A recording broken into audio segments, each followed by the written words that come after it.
Hello and welcome to this recording of the Prelude by William Wordsworth. As normal, we're going to assess for three different things: the understanding of what the poem is about, the language form and structure, and of course the context. Pause the screen now to take a closer look about high, middle and low criteria. William Wordsworth himself then had a sad childhood. His parents died when he was young, and he really hated his grandparents who he was forced to live with. Playing with his friends was one of the few things he found that was a bit of a delight in his life. He was raised in two different parts of the Lake District, and many of his happy childhood memories happened there. The poem, the Prelude, is part of a much longer poem, around about 500 words long, that detailed Wordsworth's whole life, from the beginning of his life to virtually up to his death. It was released by his wife after his death and is now considered one of his greatest works of romantic poetry. His early years were dominated by his experience of the countryside around the Lake District and the English moors. Dorothy Wordsworth, his sister, served as his early companion until their mother's death and the separation when he was sent to school. Dorothy loved nature, and her thoughts and impressions were a valuable source of inspiration for her brother. Wordsworth recalled, "The first time she saw the sea, she burst into tears, indicating the sensibility for which she was so remarkable." Due to Dorothy's influence, Wordsworth focused on nature, children, the poor, common people, and used ordinary words to express his personal feelings. Now let's hear a reading then of the poem itself.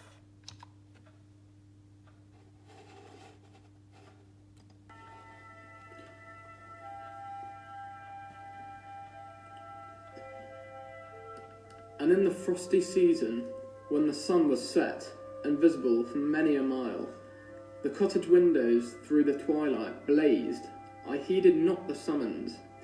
Happy time it was, indeed, for all of us. To me, it was a time of rapture. Clear and loud, the village clock tolled 6. I wheeled about, proud and exulting, like an untethered horse that cares not for its home. All shod with steel, we hissed along the polished ice, in games, confederate, imitative of the chase, and woodland pleasures, the resounding horn, the pack loud bellowing, and the hunted hare. So through the darkness and the cold we flew, and not a voice was idle with the din. Meanwhile the precipices rang loud, the leafless trees, and every icy crag tinkled like iron, while the distant hills into the tumult sent an alien sound of melancholy, not unnoticed, while the stars eastward were sparkling clear, and in the west the orange sky of evening died away.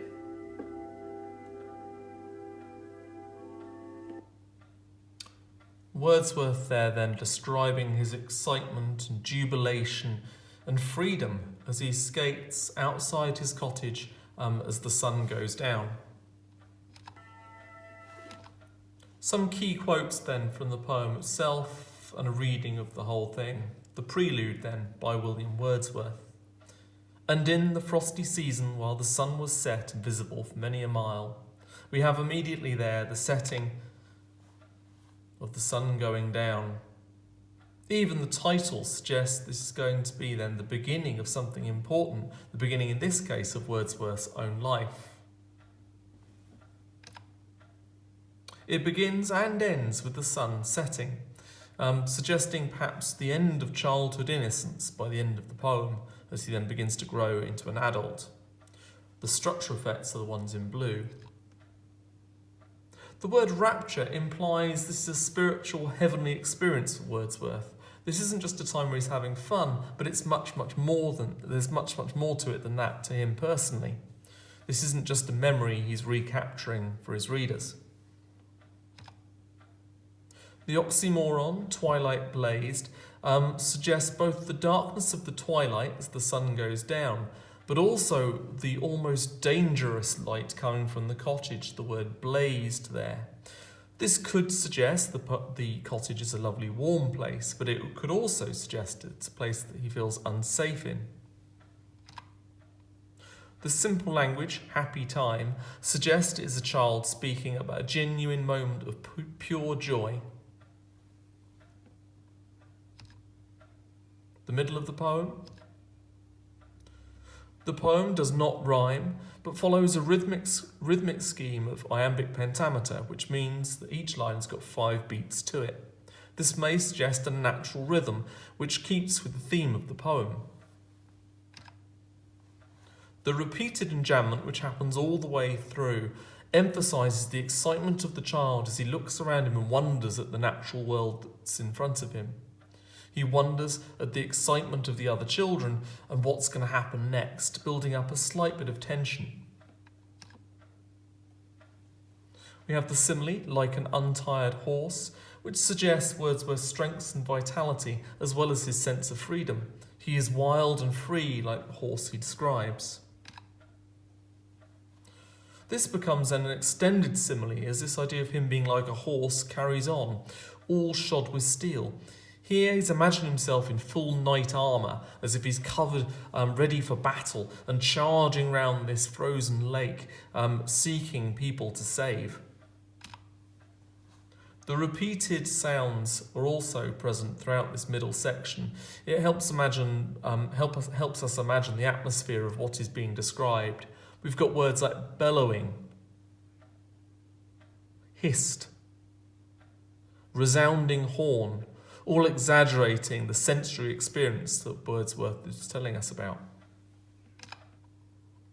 The word flew suggests that Wordsworth is escaping into the darkness in his life, from the darkness of his life, free of the control of man, in this case his parents and grandparents. And the end of the poem. It is an epic poem, which means we're supposed to see the main character as a hero, linking to the knight, as we said earlier, that will go on to do great things. Wordsworth was known for being reasonably arrogant, so it's likely that he was writing about himself as a youngster before he went on to explore what he was like as a fully grown hero, an adult, a great poet, in fact a poet laureate. The language here, tinkled like iron, suggests that Wordsworth felt energised. The word tinkled sounds quite gentle and quite pure. But this then contrasts with the word iron, the heavy, dull, man-made material, as if nature is much more powerful then, or much more pleasant than man is.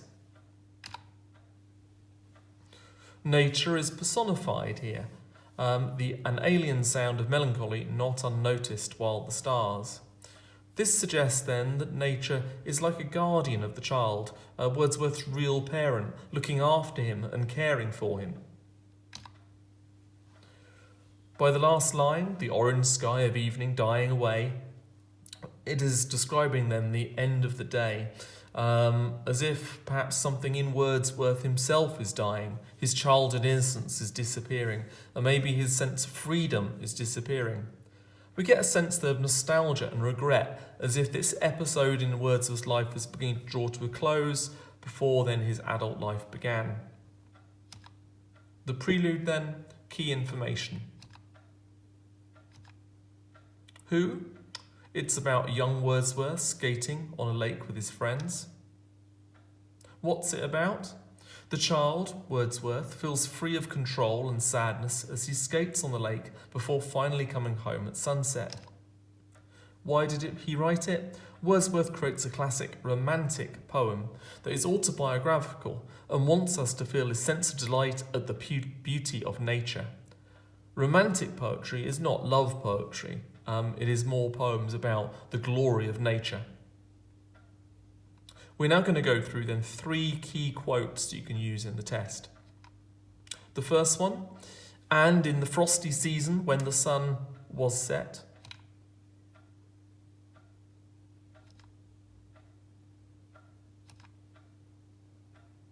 And now pause to make a note of what's on the screen.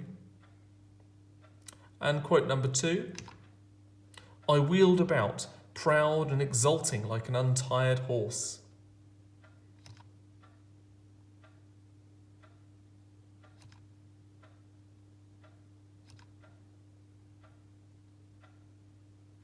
And quote number 3. while the stars eastward were sparkling clear.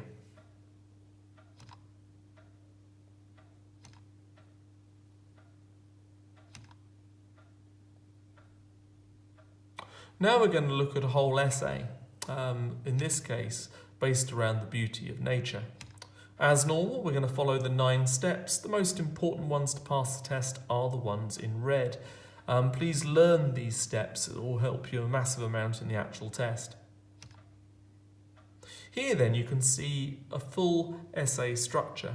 In this case, just following most of the steps in red. In fact, I've added number 2, which is the context information, to make sure that it definitely will pass. You can see there are 3 sections here, a beginning, a middle and an end. I start by looking at the beginning of the poem, I then progress by looking at the middle of the poem, or as the poem develops, and then I look at the conclusion of the poem. From the beginning of the poem, Wordsworth makes nature sound beautiful. I start with an opening statement, a point. I then mention something about Wordsworth himself. He's writing about the Lake District as he grew up there. I then select one line that I feel I can definitely analyse and say quite a lot about. And in the frosty season, when the sun was set. This is important as it suggests that winter is beautiful, clearly explain to the examiner then why I chose the line. I then go on to analyse one word or zoom in on one word from the above quote. The word sun here and sun repeated there, suggests that nature is guiding him and making him love nature. I then, at the end of the paragraph, link to myself as a reader and explain its effects. This makes me think that Wordsworth wants us to think of nature as wonderful and beautiful. I've now proven to the examiner I can use basic technical words. I can analyse a quote, and I know a bit about Wordsworth himself. What's needed to do now then is simply repeat that format for paragraph 2. By the middle of the poem, Wordsworth describes himself as free. He didn't like his parents and so wanted to escape. The line, like an untired horse, compares the ice skating to a wild animal. The word untired makes it sound like Wordsworth wants to live forever and is wild and free to do what he wants. The reader might think that Wordsworth is having an amazing time and is unwilling to be controlled by his parents.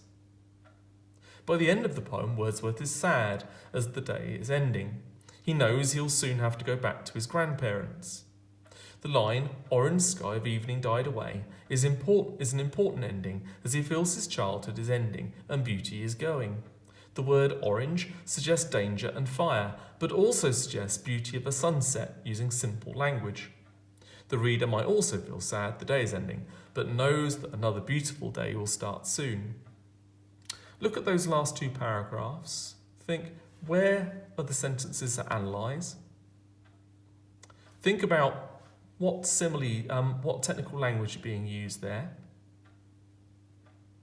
And think and look at how I'm actually linking to the reader's reaction or the effect of what Wordsworth is trying to say.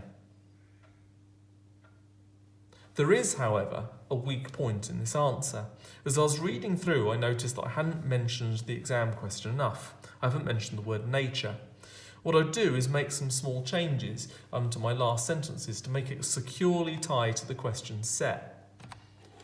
I might well then look at that opening paragraph, this paragraph here, the middle paragraph, and think, the reader might think that Wordsworth is having an amazing time as unwilling to be controlled by his parents. I might add to that by saying, nature is what he wants to be guided by.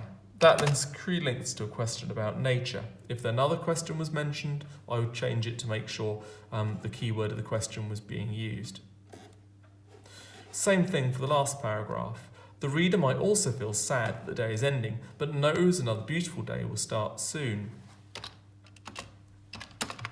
We think of nature as being beautiful, even when a day is ending. And we know the beauty will return. This is why it's always a good idea to reread your work and check it through, making sure all the key information, all the links to the question are there so the exam board can spot it. That should take me in the exam around 20 minutes to write, and if I know my poem well enough and practice this beforehand in case this poem comes up, I'm pretty much guaranteed to pass the test.